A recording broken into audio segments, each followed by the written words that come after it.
Welcome back na naman dito sa aking channel. Panibagong araw, panibagong video na naman tayo ngayon. May ibabahagi na naman ako sa inyo ngayon na ritual. Ito'y simpleng gabay at simpleng pamamaraan at ito ay makakatulong sa inyo. At kung bago sa channel ko, ay huwag niyo pong kalimutang mag-subscribe at pindutin ang notification bell para palagi kayong updated sa mga bago kong videos. May hindi ba kayo pagkakaintindihan sa isa't isa?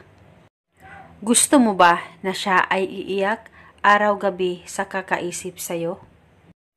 Lalong-lalo na kung kayong dalawa ay may tampuhan sa isa't isa at hanggang ngayon ay hindi pa rin kayo nag-uusap na dalawa.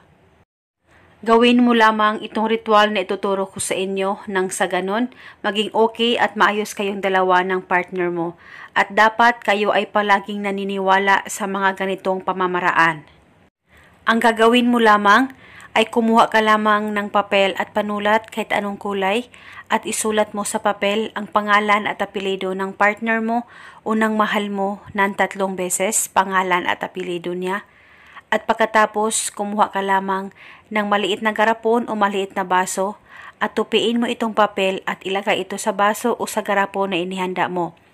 At pagkatapos mo nang malagay ito, kumuha ka lamang ng sili kahit anong sili at hiwain mo ito ng 3 hiwa at ilagay ito sa baso o sa garapon na may papel na sinulatan mo.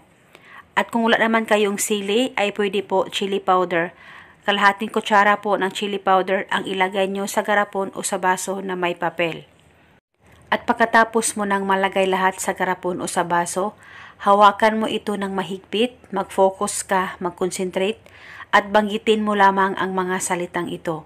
Pangalan at apelyido, ikaw ay iiyak araw-gabi sa kakaisip sa akin. Banggitin mo lamang ito ng 3 beses. At pagkatapos ay itago mo na itong ritual sa safe na walang makakakita at makakaalam. At pwede ito itago sa damitan mo o di kaya sa ibabaw ng inyong kabinet. At itago ito hanggang kailan mo gusto. At hindi na po ito kailangang bulungan araw-araw.